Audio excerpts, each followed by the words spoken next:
মৰমৰ ছাত্ৰ-ছাত্ৰীসকল তোমালোক সকলোকে আমাৰ এই চেনেলটোলৈ পুনৰবাৰ স্বাগতম জনাইছোঁ। আজিৰ এই ভিডিঅ'টিত ক্লাছ 8ৰ NMMS এক্সামৰ বাবে ইম্পৰ্টেণ্ট কেইটামান কুৱেশ্যন আলোচনা কৰিম। ভিডিঅ'টি শেষলৈকে চাই থাকিবা।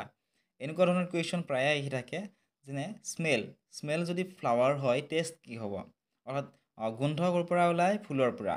সোৱাদ কি হ'ব, কোনটোৰ লগত মিলিব সুধিছে। অপশ্যন চোৱা, এত আছিলে ৱাটাৰ অৰ্থাৎ পানী, অপশ্যন বিত আছিলে টাং অৰ্থাৎ জিভা, অপশ্যন চিত আছিলে চুইট অৰ্থাৎ মিঠা, অপশ্যন ডিত আছিলে ফুড অৰ্থাৎ খাদ্য। এই অপশ্যন কেইটাৰ ভিতৰত শুদ্ধ উত্তৰ কোনটো হ'ব তোমালোকে ভিডিঅ'টি পোষ্ট কৰি কমেণ্ট ছেকশ্যনত জনোৱাচোন। গতিকে গোন্ধ আমি ক'ৰ পৰা পাওঁ, ফুলৰ পৰা আমি গোন্ধ পাওঁ। ঠিক তেনেদৰে আমি সোৱাদটো ক'ৰ পৰা পাওঁ, সোৱাদটো আমি জিভাৰ পৰা পাওঁ। যেতিয়া আমি আম এটা হওক বা যিকোনো এটা ফল বা যিকোনো এটা বস্তু যেতিয়া আমি খাওঁ, তেতিয়া আমি জিভাৰ সহায়তে আমি সোৱাদটো পাওঁ। তেতিয়া বস্তুটো তিতা নে মিঠা নে কহা, ঠিক আছে। গতিকে অপশ্যন নম্বৰ বি হ'ব এই কুৱেশ্যনটোৰ শুদ্ধ উত্তৰ টাং অৰ্থাৎ জিভা। নেক্সট চোৱা, এনেকুৱা কুৱেশ্যন প্ৰায় আহি থাকে। In a certain code 24678 is written as tiger and COSMOS is written as 135935.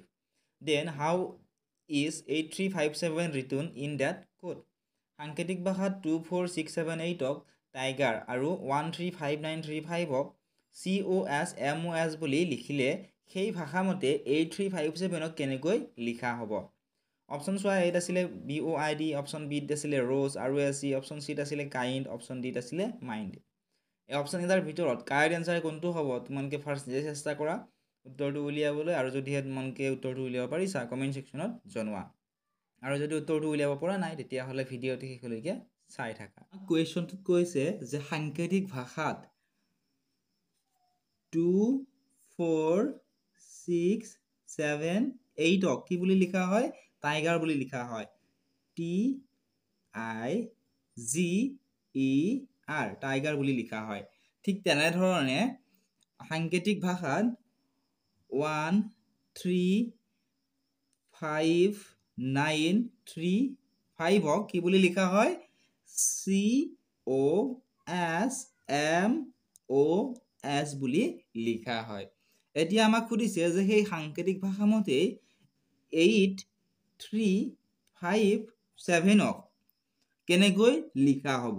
এতিয়া চোৱা, উত্তৰটো প্ৰথমতে তোমালোকে নিজে চেষ্টা কৰিছা, যদিও পৰা নাই তোমালোকে চোৱা। ইয়াতে চোৱা, 8ৰ তলত কি আছে চোৱা, 8ৰ তলত কি আছে? R আছে, গতিকে R লিখিলোঁ। এতিয়া চোৱা, 24678ক কি বুলি লিখা আছিল? টাইগাৰ। গতিকে ইয়াৰ তলত হ'লে আমি 2ৰ তলত T লিখিলোঁ, 4ৰ তলত I, 6ৰ তলত G, 7ৰ তলত E, 8ৰ তলত R। ঠিক তেনেদৰে 1359ক COSMOS বুলি লিখা হয়। প্ৰশ্নটো আমাক দিয়া আছে, এই ইয়াতে আছে, 8ৰ তলত কি আছে? R আছে। 3ৰ তলত কি আছে? O আছে, O লিখিলোঁ। নেক্সট 5 চোৱা, 5 ইয়াতে আছে, 5ৰ তলত কি আছে? Sটো আমি লিখি ল'লোঁ। 7 ইয়াতে আছে, 7ৰ তলত কি আছে? E আছে, ঠিক আছে। গতিকে আমি কি পালোঁ? ROSE পালোঁ। গতিকে অপশ্যন নম্বৰ বিত দিয়া আছিলে ৰ'জ, অপশ্যন নম্বৰ বি হ'ব এই কুৱেশ্যনটোৰ শুদ্ধ উত্তৰ ROSE। এইটোৱে হৈছে এই কুৱেশ্যনটোৰ কাৰেক্ট এনচাৰ। আশা কৰিছোঁ তোমালোকে বুজি পালা। নেক্সট হোৱা আৰু এটা কুৱেশ্যন, এনেকুৱা ধৰণৰ কুৱেশ্যন প্ৰায়ে আহি থাকে যে মাল্টিপ্লিকেটিভ ইনভাৰ্ছ অফ -3/4 ইজ -3/4ৰ গুণাত্মক বিপৰীত সংখ্যাটো হ'ল। ইয়াত A নম্বৰত আছিলে 4/3, B নম্বৰত আছিলে 3/4, C নম্বৰত দিছিলে -4/3 আৰু D নম্বৰত দিছিলে 1। গুণাত্মক বিপৰীত হ'লে কি হয়? হৰটো লব হৈ যায় আৰু লবটো হৰ হৈ যায়। গতিকে -3/4টো কি হ'ব? -4/3। ঠিক আছে, 3টো তলত হৈ যাব আৰু 4টো যিহেতু তলত আছিল এইটো ওপৰত গুচি যাব। অপশ্যন নম্বৰ চি হ'ব কুৱেশ্যন নম্বৰ 27ৰ কাৰেক্ট এনচাৰ। ঠিক আছে। নেক্সট তোমালোকে আৰু এটা কুৱেশ্যন চোৱা, sum of 3 consecutive integers is 51, the middle one is. তিনিটা ক্ৰমিক অখণ্ড সংখ্যাৰ যোগফল হৈছে 51, মাজৰ সংখ্যাটো কি? অপশ্যন এত দিছিলে 14, অপশ্যন বিত আছিলে 15, অপশ্যন চিত আছিলে 16, অপশ্যন নম্বৰ ডিত আছিলে 17। ইয়াৰ উত্তৰটো মই তোমালোক কৈ নিদিওঁ, তোমালোক কমেণ্ট ছেকশ্যনত জনাবা। আৰু যিসকল ছাত্ৰ ছাত্ৰী এতিয়ালৈকে আমাৰ অনলাইন ক্লাছসমূহ কৰা নাই NMMS এক্সামৰ বাবে, তোমালোকে অতি কম পইচা পে' কৰি অনলাইন ক্লাছসমূহ কৰিব পাৰিবা। এবাৰ মাত্ৰ পে' কৰিলেই হ'ব। আৰু চেনেলটো যদি ছাবস্ক্ৰাইব কৰি দিয়া নাই, ছাবস্ক্ৰাইব কৰি দিবলৈ নাপাহৰিবা।